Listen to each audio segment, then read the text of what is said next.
If you're here from Louisiana, can you stand up? I want to thank y'all for bringing us incredible gospel singers. When we go to different marketplaces, guys, we try to represent the culture, the environment, et cetera, of that market. Thank you so much for being so rich in all these aspects and bringing us these fabulous, fabulous singers. Appreciate that. You know, when we talk about PTA, it's easy to focus on the P. Parents and families whose involvement in their child's education and well-being is an essential ingredient to their achievement. Well, today, and especially in my house, where there is a T, we get to take time to focus on it, this great association with teachers. Teachers are also vital players in our students' success. And we have the best of the best with us here today. Mandy Manning, the 2018 Teacher of the Year.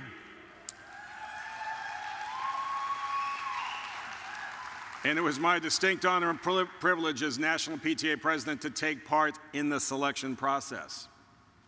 Mandy Manning teaches English to newly arrived refugee and immigrant students in the Newcomer Center at Joel E. Ferris High School in Spokane, Washington. In her classroom, Mandy uses experiential projects like map making to help her students process trauma, celebrate their home countries, their cultures, and learn about their new communities. She strives to create connections between her students and the community inside and outside of the school. As 2018 National Teacher of the Year, Mandy will encourage educators to teach their students to overcome their fears and seek out new experiences. She is an exemplary educator, and we are honored to have her here to speak to us today. Let's welcome Mandy Manning.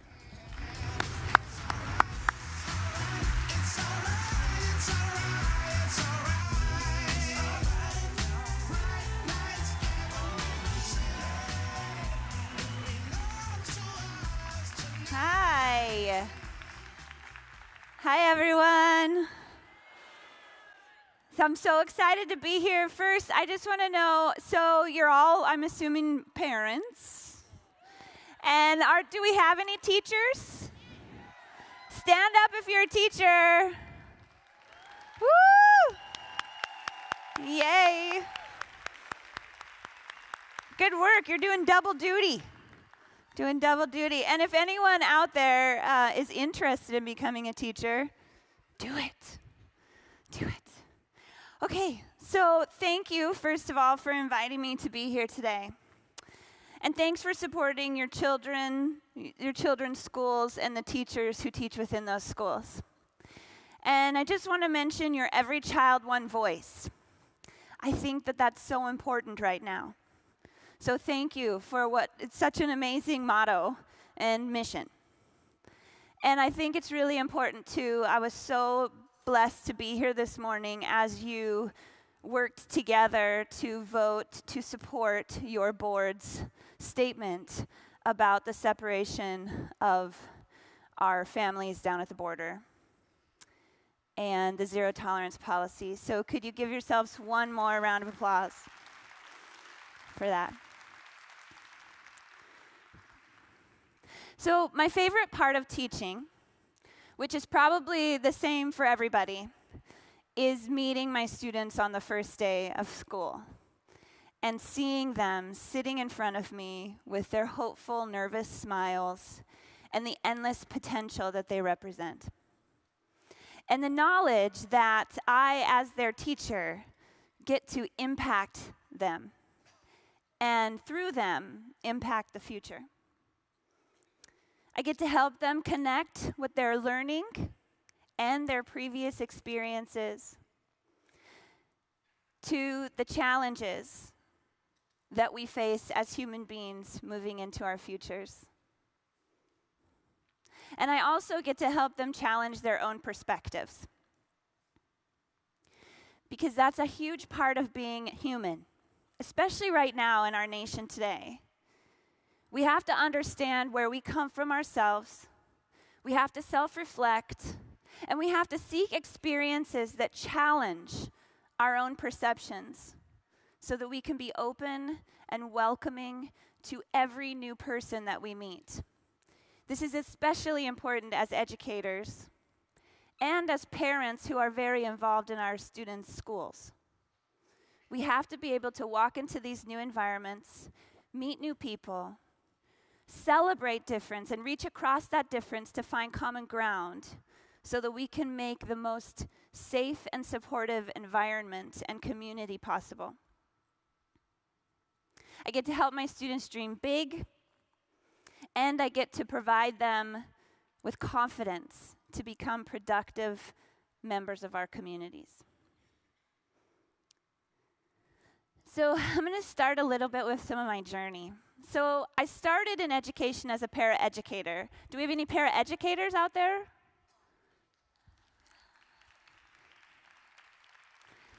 Paraeducators are essential to the workings of our schools. And I started my career as a paraeducator in a special education classroom. So the picture that you just saw that's my year as a paraeducator in special education. I also had the opportunity to coach Special Olympics basketball. And it was in that experience that I was able to see the potential impact of an educator. Because the lead teacher that I was working with, and all of the other paraeducators, because we had several in the classroom, I got to see how they impacted each of these students in such amazing ways. We taught not only content, but we also taught life skills, and we helped them to gain confidence to go out and to support themselves as they leave the school system. And that first position as a paraeducator then led me to joining the Peace Corps. So do we have any returned Peace Corps volunteers? Really? Yay! So this was the experience that really challenged my perspectives, because I had never actually left home before. I mean, I'd gone to another state for a little while, like 2 months, and I lived away from my parents' homes. But I had never actually left home, so I did it in the biggest way possible, and I moved all the way overseas to Armenia. And in this experience, I had to learn to adapt to a situation that was very different from what I had experienced before. And I also had the opportunity to be an other. This is something that we do as human beings. We other other people. So people who look different than us, or who maybe think differently or do things differently, we other them. So going to Armenia was an opportunity for me to actually feel what it means to be othered. Because I was in a situation where I didn't speak the language, and I didn't know the culture. And I was forced to adapt to a new situation. And I've carried this experience with me into my teaching career, and in welcoming my students that I have now. So, I don't know what's going on there. So it was after the Peace Corps, though, that I actually became a lead teacher in a classroom. I didn't know that I could be that because my first degree was in filmmaking. And when I moved to Texas, I still didn't have a degree in education, nor was I certified. But I went to visit my aunt, and I worked with her in her theater. And she watched me work with a bunch of kids during a summer camp. And she said, "Mandy, you need to be a teacher." And I said, "But I don't have a degree. I don't know what I'm going to do." And she said, it'll be fine, because in rural Texas, there's a big teacher shortage, which we now know is a problem all across the United States, right? There's a huge teacher shortage. Well, in rural areas, that's been the case for many, many, many years. And she said that based on my experience in the Peace Corps and as a paraeducator, that I could get a job teaching. And she was right. I got a job teaching theater, and that's me in my first year. And that is a hilarious picture because that's pretty much how I spent my entire first year, like a deer in the headlights, because I had no idea what I was doing. I didn't even know how to read a teacher's edition of a textbook. But in that year, I learned several things. I learned that knowledge of students is paramount. It's the most important thing. That didn't get solidified for me until 10 years later when I certified for national boards. But I learned how important it was to know my students, because that's the foundation of every single thing that we do in our schools, in our classrooms. And I also learned that I needed the support and friendship of my colleagues, because I had a mentor teacher that year, and she helped me to grow into the educator that I am today. Her name was Lisa Short, and she was a CTE, Career and Technology Education teacher. And I'll never forget her, and I'll never forget that year in Spearman, Texas. From there, I went on to teach in Amarillo, Texas, and then I moved to Japan and taught for 2 years in Japan, and then Bronx, New York, and then finally I settled in Spokane, Washington. And Spokane is where I came to my current situation in the Newcomer Center. So the Newcomer Center is a magical place. And it's the first teaching position where I thought I could retire here. And it's because every single day I'm surrounded by people who think and look and do things differently than me.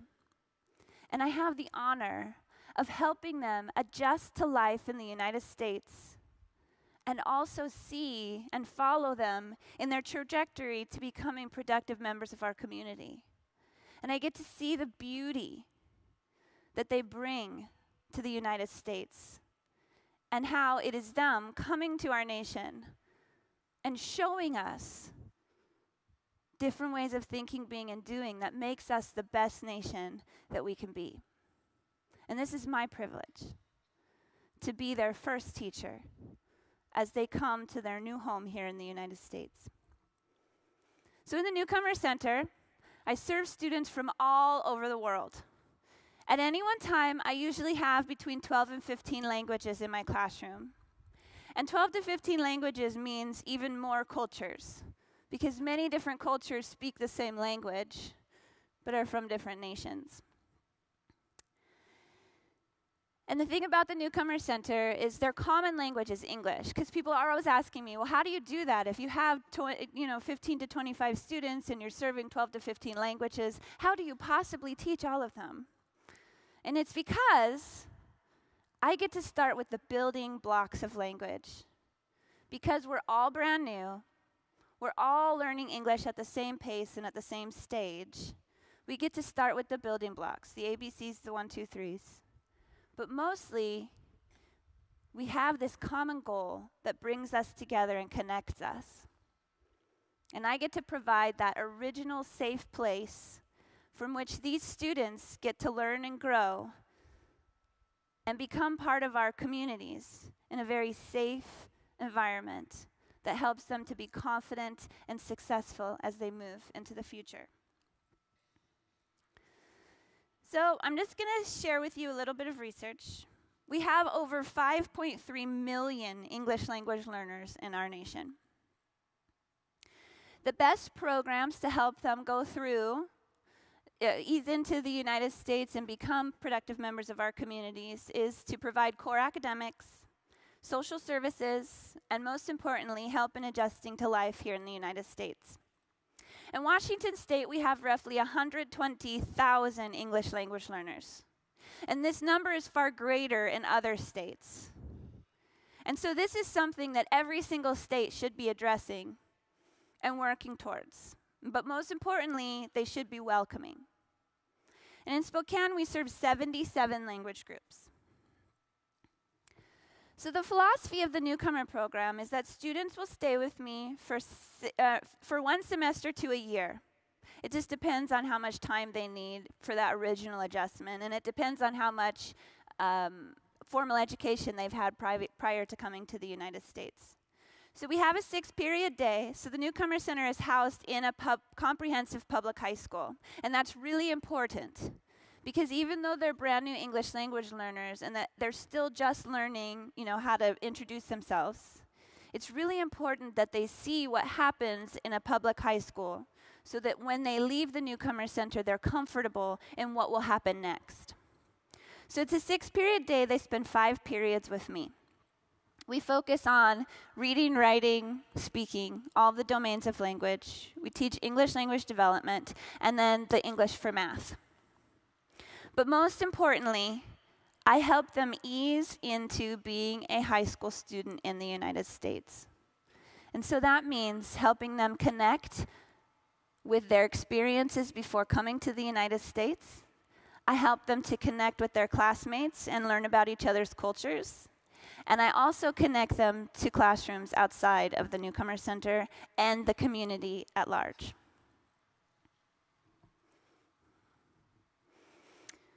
So most importantly, I want to orient students to school and society.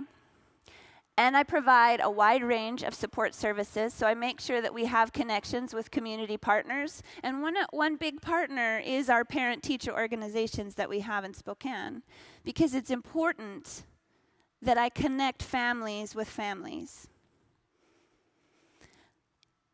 We also implement multicultural education, develop English language proficiency, and welcome our students. We make sure that they know they are wanted, that they are loved, and that we will provide them with the tools they need to become the productive members of our community that they have promised to become. But it can't do this alone. So that's our English, this picture here. Those were all of our English language learners at Ferris High School last year.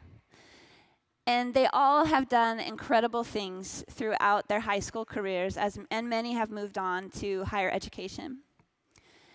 But there are several things that have to be in place. Number one, there needs to be someone certificated for English language development. That's me. I also work with a bilingual specialist, and bilingual specialists are invaluable.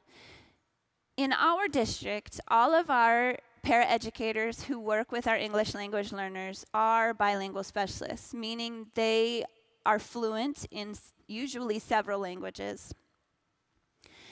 And they understand what it means to come to the United States and not having been born here. Because almost every single one of our paraeducators in our English language learning program have been English language learners and come from another nation.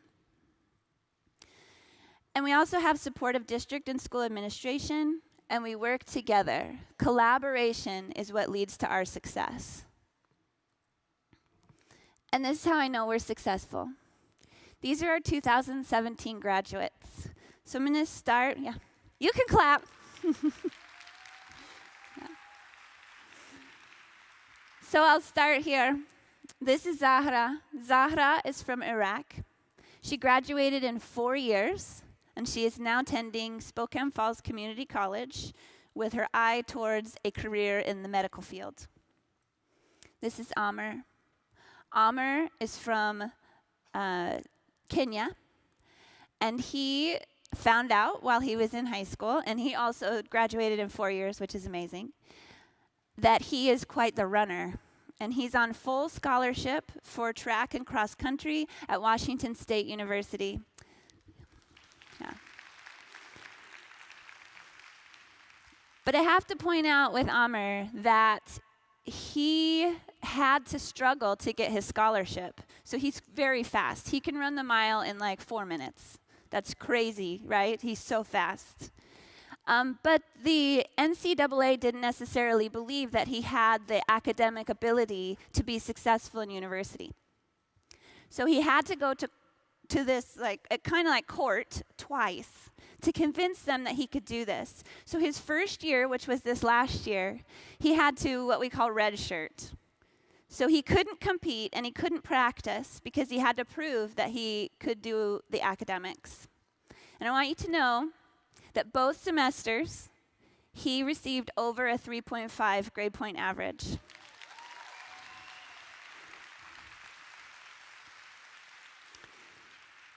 And this is Rauya from Sudan and Danya from Palestine. They're best friends. And they both also graduated in 4 years and are attending Eastern Washington University together.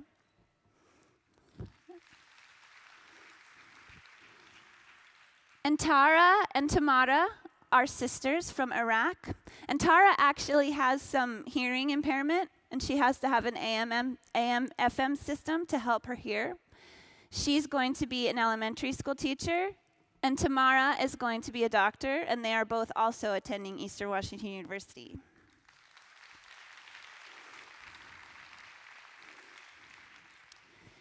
And these are our graduates from 2018.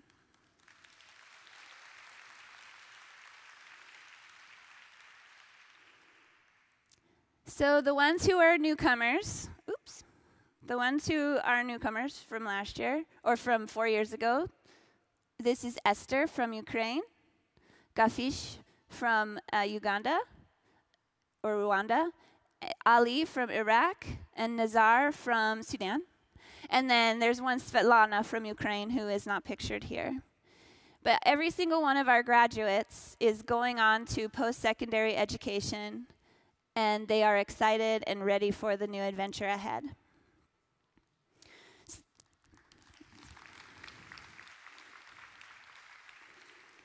This is how I know that newcomer centers and English language development programs work.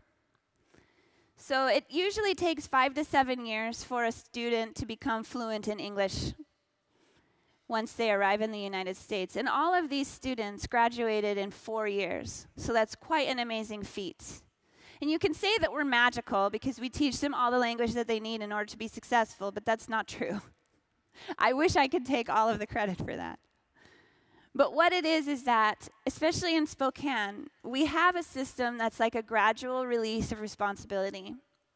So when they first arrive, brand new, and have very little English, we have the Newcomer Center, which is all-inclusive.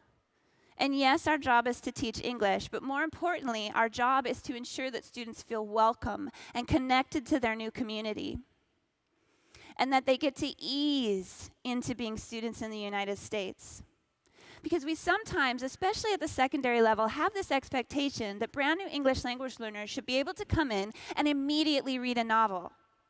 But that's not real. You can't do that. That'd be like if I went to Armenia and everybody was like, okay, you don't even know the Armenian alphabet, but head to it, read a book. I can't do that. But it doesn't mean I can't learn language. And the reality is that the older a student is and the more education they've had in their first language, the more likely they will learn language fast because they already understand how language works. We just have to allow them to learn language at an appropriate developmental level. And that's the beauty of the Newcomer Center. And then beyond the Newcomer Center, we have the English Language Development Program. So each year, students have this much support, and then this much support, and then this much support, and then this much support, until they're ready to move on and go it alone. And that's why we're successful in Spokane, Washington. But the Newcomer Center doesn't only benefit our students, it benefits all kids. So these are my students here, and they're working in the student store. And then these are some mainstream students. So they're having an opportunity to connect with one another in a very typical situation in high school. And then the other picture is of my students working with another class. And the benefits of having a Newcomer Center or an ELD program within your school is that it exposes everyone to different cultures. They're understanding and welcoming different ways of thinking, being, and doing.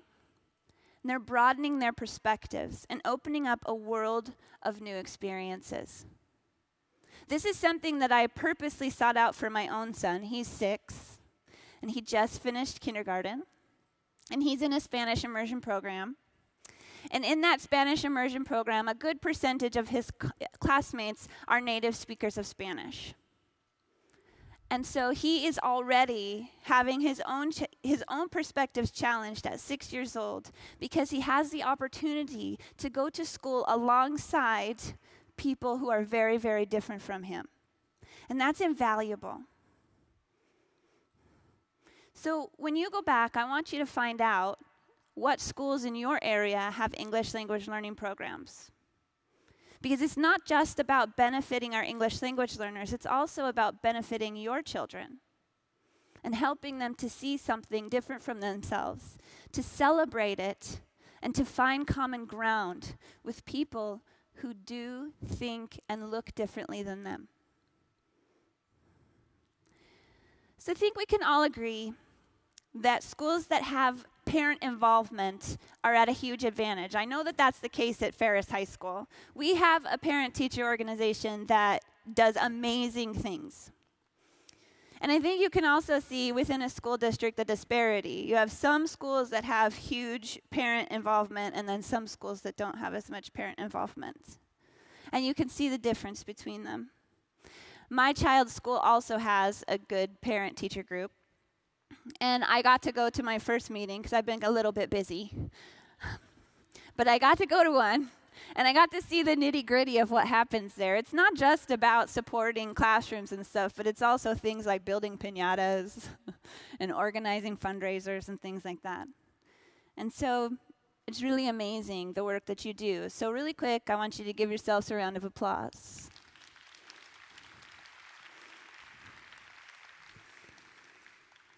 So one of the things that I've noticed, though, is not all parents can be involved.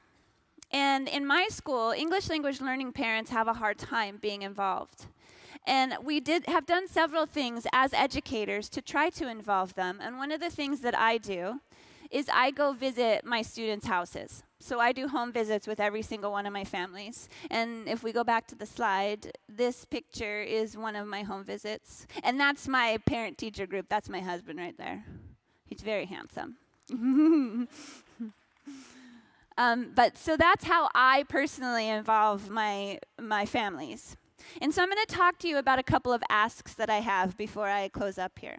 I have a couple of asks for you.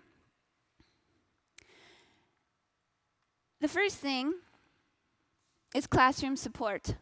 So I notice at elementary schools that there's a lot of support. We have parents who are going in and they're being chaperones and they're going to field trips and they're helping in classrooms. And then as the continuum increases, the parent involvement at the classroom level significantly decreases. So your position in your parent-teacher organization is at first to be really, really heavily involved and to get to know your teachers and go into the classrooms and do all these things. But then as it goes up, then it becomes more of like a fundraiser situation or helping in the office or things like that.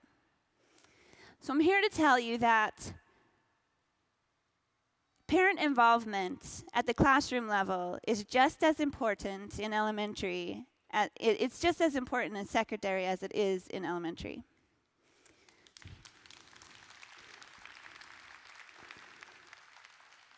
All teachers need help in the classroom. It might look different, though, because we're often drawn to our own children's classroom, right? We want to be there because we want to be right there next to our kids. But we know that as kids get older and teenagers, they start to push us away as parents. I have 2 teenagers. I know how this works.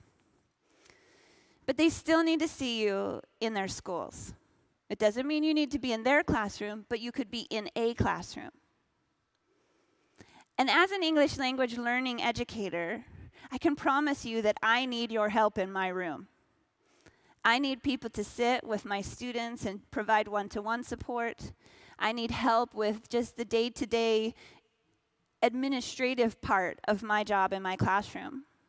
So branch out. Don't necessarily go to your student's classroom, your child's classroom, but think about what talents do you have that you could bring to the school and see if those talents are needed. Because there's nothing like seeing your parent in the hallway. You're going to pretend as a teenager, because I know teenagers pretty well, you're going to pretend that you don't care that they're there, but it's going to mean something. So branch out. Check it out. And I just wanted to touch, you guys have your Life Touch mission in the Dominican Republic, which is so cool. And maybe you're going to Puerto Rico this year. Which is so cool, and congratulations to the person who won. Yeah.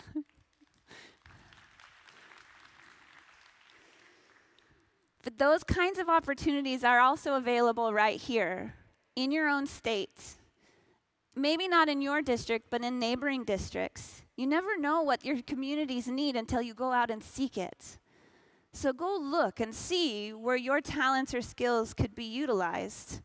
Maybe not in your school, and maybe not in your district, but maybe, one town away. Because there's always opportunities.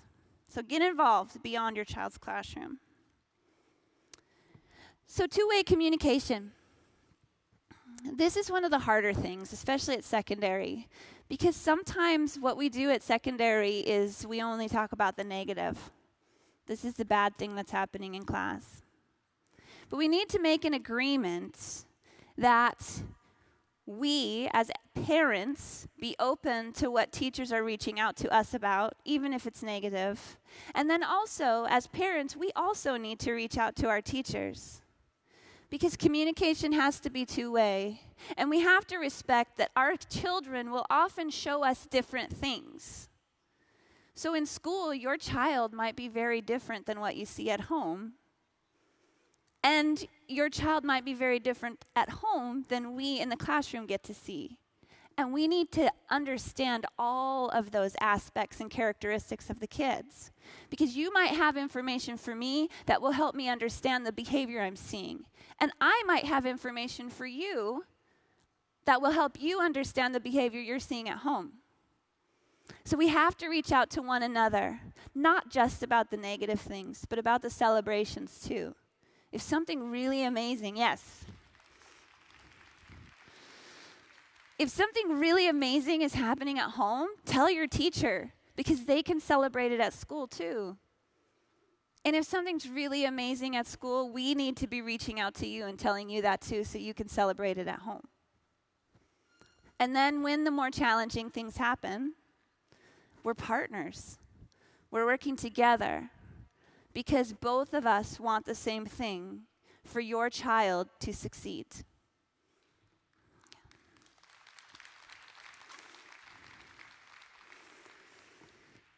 And the last thing I'm going to ask you to look at, and this is vitally important, is equity. Equity in your parent-teacher associations. So I want you to examine the membership in your group. Who is involved? Because I think you'll probably find that for the most part, it's the same types of parents. But the fundamental thing that we need to understand is that all parents love their kids.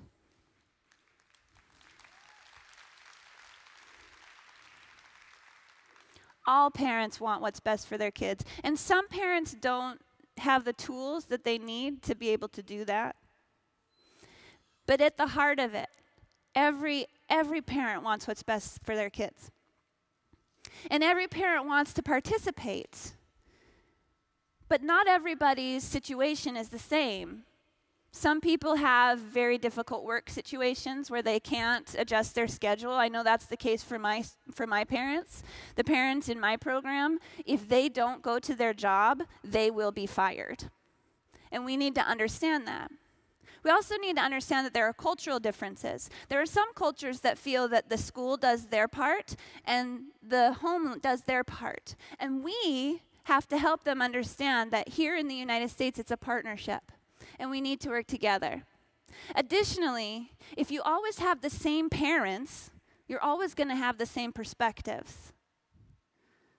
Having the same perspectives all the time never leads to the best outcome. We have to invite different ways of thinking and being and doing in order to make the strongest community. Because when we support one another and we encourage one another to bring their talents and ideas, we are creating the strongest school communities we can have. And that not only supports our families that do not get the services that they need, but it also supports your child. Because when everyone has what they need and has an opportunity to participate and become part of a parent-teacher association, that helps every single student.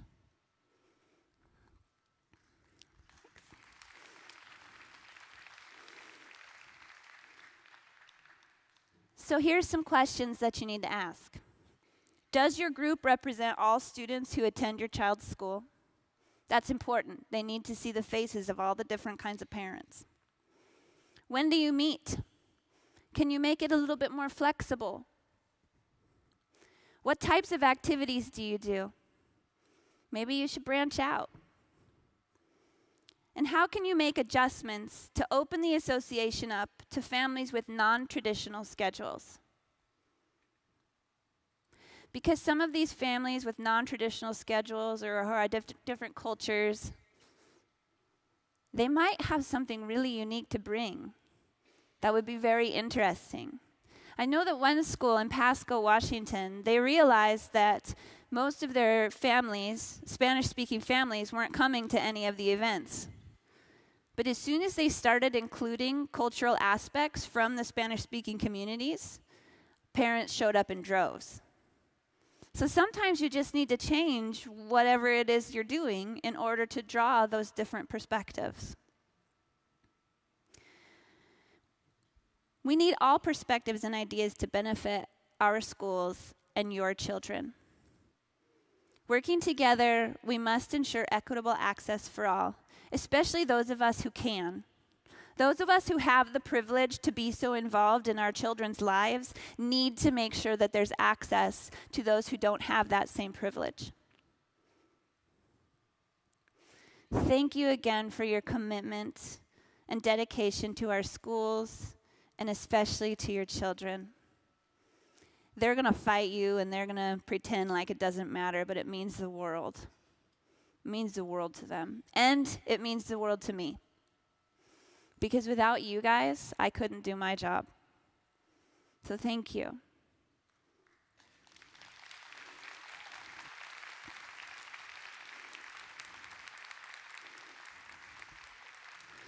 It was such a pleasure to be here today. I appreciate it so much, and thank you for all the work you do. Seriously, thank you so much.